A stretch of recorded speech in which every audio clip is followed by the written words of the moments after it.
യെശയ്യായുടെ പുസ്തകം 16-ാം അധ്യായം 5-ാം തിരുവചനം.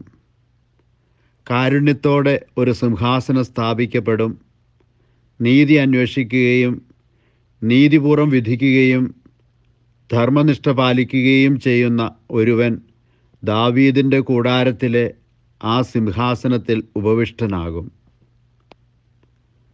കാരുണ്യവാനായ കർത്താവേ, അങ്ങയുടെ കരുണയും നീതിയും ഞങ്ങളുടെ ജീവിതത്തിലും പിന്തുടരുവാൻ ഞങ്ങൾക്ക് കൃപ നൽകണമേ. ആമേൻ. ദൈവം നിങ്ങളെ സമൃദ്ധമായി അനുഗ്രഹിക്കട്ടെ. നമ്മുടെ കർത്താവ് ഈശോ മിശിഹായുടെ കൃപയും പിതാവായ ദൈവത്തിൻ്റെ സ്നേഹവും പരിശുദ്ധാത്മാവിൻ്റെ സഹവാസവും നാം എല്ലാവരോടും കൂടി ഉണ്ടായിരിക്കട്ടെ, ഇപ്പോഴും എപ്പോഴും എന്നേക്കും. ആമേൻ.